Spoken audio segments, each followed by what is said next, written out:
मुझ पर आरोप लगाया गया है और यह आरोप मेरे हृदय में घाव कर गया है।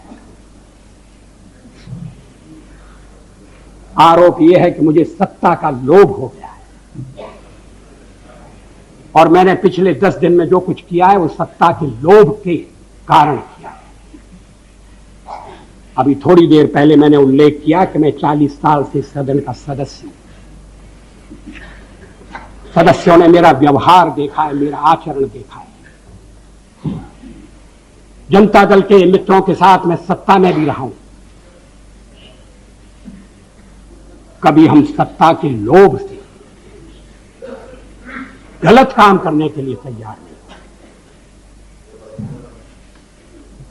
यहां श्री शरद पवार बैठे हैं। जब मेरे मित्र जसवंत सिंह जी भाषण कर रहे थे तो शरद पवार नहीं थे।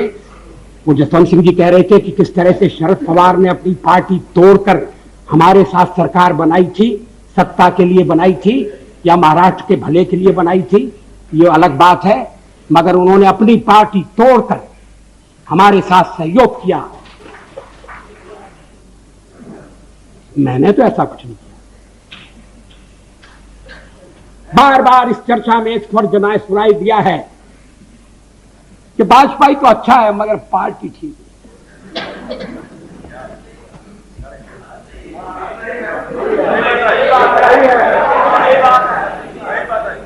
अच्छा, तो अच्छे वाजपेयी का आप क्या करने का इरादा रखते हैं?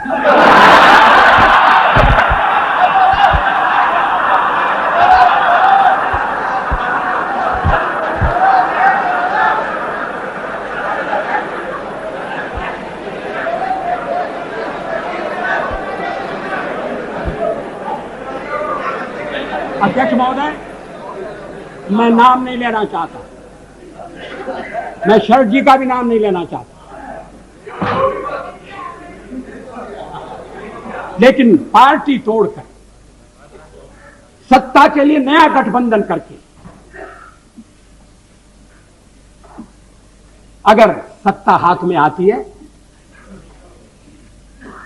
तो मैं ऐसी सत्ता को चिमटे से भी छूना पसंद नहीं करता। न भीतो मरणादस्मि केवलम दूषितो यशः। भगवान राम ने कहा था मैं मृत्यु से नहीं डरता, अगर डरता हूं तो बदनामी से डरता हूं, लोकापवाद से डरता हूं। 40 साल का मेरा राजनीतिक जीवन खुली किताब है, लेकिन जनता ने जब भारतीय जनता पार्टी को सबसे बड़े दल के रूप में समर्थन दिया तो क्या जनता की अवज्ञा होनी चाहिए? जब राष्ट्रपति ने मुझे बुलाया और सरकार बनाने के लिए बुलाया और कहा कि कल आपके मंत्रियों की शपथ विधि होना चाहिए और 31 तारीख तक आप अपना बहुमत सिद्ध कीजिए, तो क्या मैं मैदान छोड़कर चला जाता? मैं पलायन कर जाता? जिस जनता का हमने विश्वास अर्जित किया है और आप इकट्ठी भीड़ न करें। मैं अलग अलग पीछे, अब जब मैंने चर्चा आरंभ की थी तब इसका स्पष्टीकरण किया था। क्या यह तथ्य नहीं है कि हम सबसे बड़े दल के रूप में उभरे? अब जो और तर्क दिए जा रहे हैं मैं उन पर आऊंगा। क्या मैं राष्ट्रपति महोदय से कहता कि नहीं, पहले मुझे जरा बात कर लेने दो,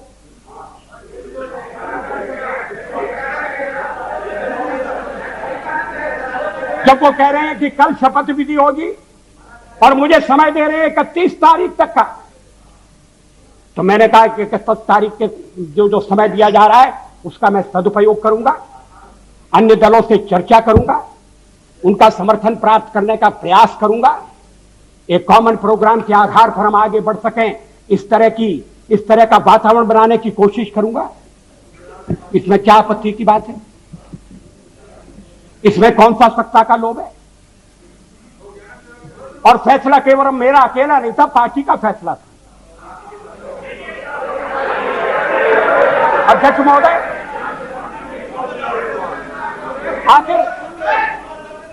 जब एक बार 31 तारीख शक्ति परीक्षण के लिए तय हो गई, और शक्ति परीक्षण पार्लियामेंट में ही हो सकता है, राष्ट्रपति भवन में या राजभवन में हो, ये तो इसका तो हमने कभी प्रतिपादन नहीं किया। तो सदन की बैठक बुलाना जरूरी था। सदन की बैठक में राष्ट्रपति का अभिभाषण जरूरी था। हम तो कोई और भी काम रख सकते थे। कम से कम राष्ट्रपति को उनके अभिभाषण के लिए धन्यवाद देने का काम तो रख ही सकते थे। लेकिन ऐसा आपने ऐसा नहीं होने दिया, और मैंने भी संदेह पैदा हो इसलिए इस बात पर जोर नहीं दिया। जल्दी से जल्दी पहला अवसर, और इसलिए 27 तारीख और 28 को आज फैसला होने जा रहा है। हम बल दे सकते थे कि नहीं, हमें 31 तक का समय दिया गया है, हम कुर्सी पर बैठे रहेंगे। अध्यक्ष महोदय, कमर के नीचे वार नहीं होना चाहिए, नियत पर शक नहीं होना चाहिए। मैंने ये खेल नहीं किया है, मैं आगे भी नहीं करूंगा। लोकतंत्र की व्यवस्था है। अब गिनाया जा रहा है आपको कितने % वोट मिले। हमने जो वेस्टमिनिस्टर की पद्धति अपनाई है उसमें वोट नहीं गिने जाते हैं, प्रतिशत नहीं देखा जाता है, उसमें सीटें देखी जाती हैं। दोनों काम साथ नहीं हो सकते। ये कोई लिस्ट पद्धति वाला प्रोपोर्शनल रिप्रेजेंटेशन नहीं है। और मैं इस पद्धति की दोषों को पहले से इंगित करता रहा हूं। कभी कभी ऐसा हो सकता है कि जिस दल को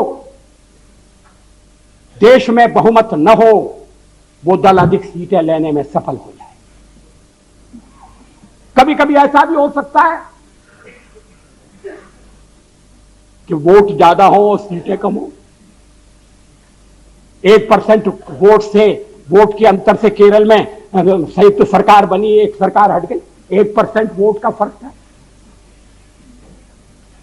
अब ये जो सीटों का अंतर है इसको मानकर चलना पड़ेगा। अब इस समय आपके वोट कितने, तो फिर मैं गिनाता हूं आपके अलग अलग वोट कितने, और वो गिनती आपके लिए घाटे की गिनती होगी। लेकिन आप कह रहे हैं कि नहीं, हम तो इकट्ठे हो रहे हैं। किस लिए इकट्ठे हो रहे हैं? क्या देश में स्थिर सरकार देने के लिए इकट्ठे हो रहे हैं? जवाबदेह सरकार देने के लिए इकट्ठे हो रहे हैं? मैं फिर उसको दोहराना नहीं चाहता। आपका अभी तक कार्यक्रम नहीं बना है।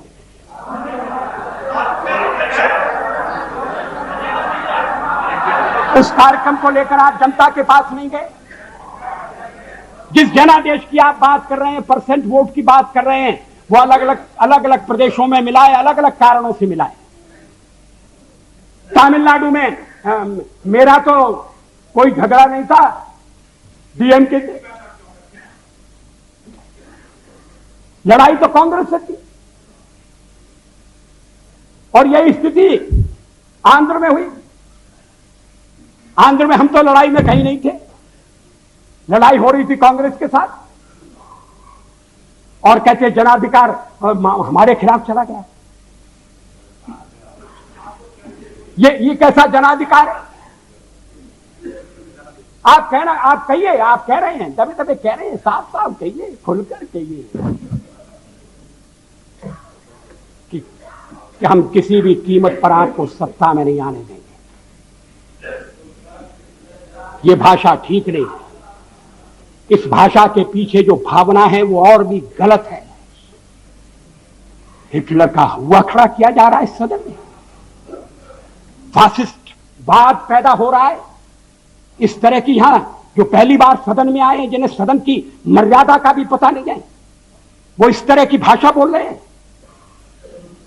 मैं 40 साल से हूं पार्लियामेंट में।